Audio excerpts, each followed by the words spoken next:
आइए जानते हैं आज की कुछ अंतर्राष्ट्रीय खबरों को। पहले एक नजर आज की हेडलाइंस पर। डेल्टा प्लस के खतरे का अंदाजा लगाना होगा मुश्किल, चिंतित हुआ सरकार। मोदी के साथ सर्वदलीय बैठक आज, जम्मू कश्मीर के नेता पहुंचे दिल्ली, राज्य में 48 घंटे का अलर्ट। जिस लैब से कोरोना वायरस फैलने की जताई गई आशंका, चीन ने उसे शीर्ष अवार्ड देने के लिए किया नामित।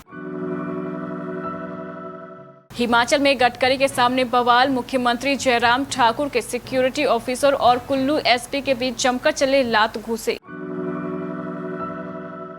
योगी संग लंच के बाद केशव का यू टर्न, यूपी के डिप्टी सीएम मौर्य बोले सीएम के साथ थे, हैं और रहेंगे। जयपुर 12 निर्दलीय विधायकों ने की बैठक, गहलोत सरकार पर फिर संकट छाने की आशंका।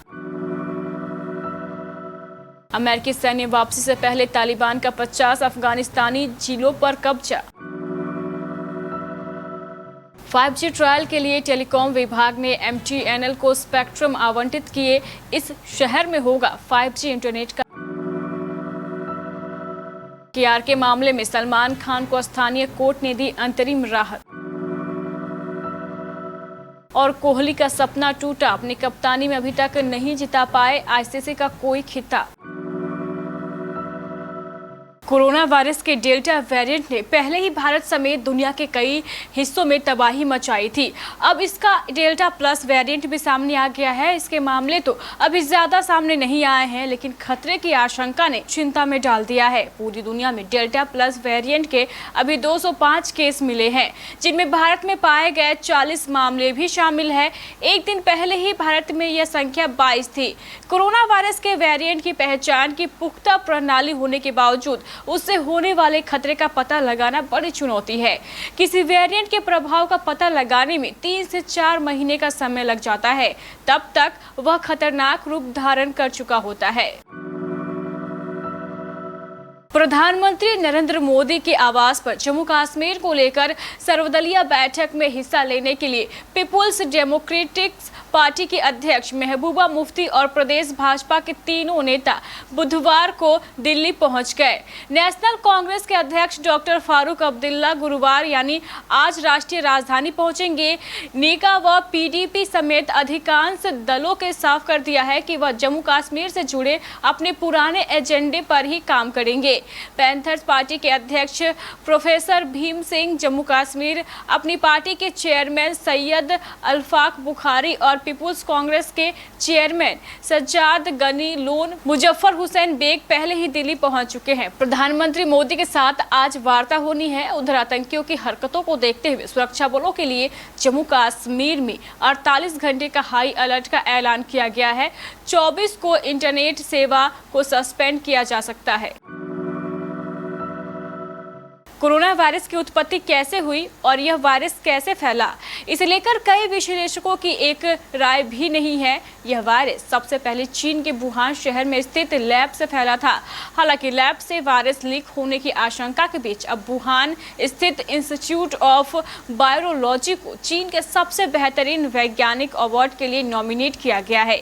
चाइनीज एकेडमी ऑफ साइंसेज ने वुहान इंस्टीट्यूट ऑफ वायरोलॉजी को कोविड-19 पर बेहतरीन रिसर्च करने की दिशा में किए गए प्रयासों के लिए यह शीर्ष अवार्ड देने के इरादे से उसे नामित किया है। हिमाचल प्रदेश में केंद्रीय सड़क एवं परिवहन मंत्री नितिन गडकरी के सामने मुख्यमंत्री जयराम ठाकुर के पर्सनल सिक्योरिटी ऑफिसर और कुल्लू एसपी के बीच जमकर बवाल हुआ। इस दौरान दोनों अफसरों के बीच लात घूंसे चले। बताया जा रहा है कि जब गडकरी और मुख्यमंत्री का काफिला मनाली की ओर निकला तो भुंतर एयरपोर्ट के बाहर 4 लेन प्रभावित किसानों ने उन्हें रोक दिया। इसी बात को लेकर सीएम के सिक्योरिटी ऑफिसर और कुल्लू एसपी के बीच झड़प हो गई। एसपी गौरव सिंह ने पीएसओ बलवंत सिंह को पहले थप्पड़ मारा। इसके बाद बलवंत ने भी एसपी को लात से 2-3 बार मारा। उत्तर प्रदेश के उप मुख्यमंत्री केशव प्रसाद मौर्य ने अपने उस बयान से किनारा कर लिया है जिसमें कहा था कि यूपी में सीएम चेहरा कौन होगा यह दिल्ली ही तय करेगा। इस बयान के बाद अटकलें लगाई जा रही थी कि बीजेपी में सब कुछ ठीक ठाक नहीं है, लेकिन सीएम योगी मंगलवार को केशव के घर पहुंचे जिसके बाद उनके सुर बदल गए हैं। मौर्य ने कहा है कि वह और मुख्यमंत्री योगी आदित्यनाथ साथ थे, साथ हैं और साथ रहेंगे। यदि बीच में कोई दीवार आई तो उसे गिरा देंगे। राजस्थान में मुख्यमंत्री अशोक गहलोत की सरकार पर संकट के बादल बार बार गहराने लगी है। अब कांग्रेस पार्टी की राज्य सरकार को समर्थन दे रहे 13 में से 12 निर्दलीय विधायकों की बुधवार को हुई बैठक ने एक बार फिर सियासी समीकरणों के बिगड़ने की आशंका को हवा दे दी है। जयपुर के एक होटल में हुई इस बैठक के अलग अलग सियासी मायने निकाले जा रहे हैं। हालांकि बैठक करने वाले निर्दलीय विधायकों की ओर डैमेज कंट्रोल करते हुए संयम लोढ़ा ने यह जरूर कहा है कि हम सीएम गहलोत के साथ हैं।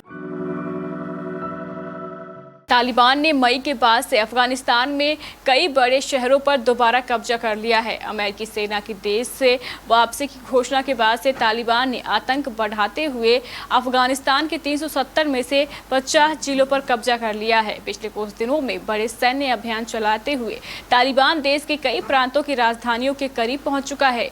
यह जानकारी अफगानिस्तान में संयुक्त राष्ट्र के विशेष दूत डेबोरा लियोनस ने संयुक्त राष्ट्र सुरक्षा परिषद को दी है। अमेरिका व अफगानिस्तान के राष्ट्रपतियों की मुलाकात से पूर्व उन्होंने परिषद को बताया था कि इस साल के शुरुआत में विदेशी सैनिकों को वापस बुलाने की घोषणा के बाद से ही अफगानिस्तान में तबाही शुरू हो गई है। केंद्र सरकार ने देश में 5G इंटरनेट टेक्नोलॉजी के ट्रायल के लिए रिलायंस जियो, एयरटेल और वोडाफोन आइडिया के बाद MTNL को 5G स्पेक्ट्रम आवंटित कर दिए हैं। 5G ट्रायल में MTNL की टेक्नोलॉजी पार्टनर C-Dot है। सूत्रों ने बताया है कि MTNL 5G का ट्रायल राजधानी दिल्ली के नजफरगढ़ में करेगी। इससे पहले मई में केंद्र सरकार ने जियो, एयरटेल और वोडाफोन आइडिया को 5G स्पेक्ट्रम आवंटित किए थे। KRK और सलमान खान मानहानि मामले की सुनवाई करते हुए सिटी सिविल कोर्ट के जज CV मराठे ने कहा, प्रतिष्ठा और सम्मान अच्छे व्यक्ति के लिए सुरक्षा और स्वतंत्रता के समान है। इसके साथ ही उन्होंने अभिनेता और फिल्म क्रिटिक KRK को सलमान खान के खिलाफ कोई वक्तव्य, वीडियो, पोस्ट या अभद्र कमेंट बनाने के खिलाफ अंतरिम ऑर्डर जारी किया है। ऑर्डर के अंतर्गत सलमान खान, उनके परिवार, निर्देशक, शेयर होल्डर या सलमान खान की कंपनी के खिलाफ KRK को नाम लेने से रोकता है। दरअसल सलमान खान ने कमाल आर खान और 9 लोगों के खिलाफ एक याचिका दायर की थी कि वह उनके खिलाफ कोई भी पोस्ट या कंटेंट पब्लिक ना करे। इसमें उनकी फिल्म राधे की आलोचना भी शामिल है। तीनों प्रारूपों में महेंद्र सिंह धोनी से कप्तानी का दायित्व संभालने के बाद विराट कोहली के पास पहली बार ICC ट्रॉफी जीतने का मौका था, लेकिन वो फिर भी नाकाम हो गए।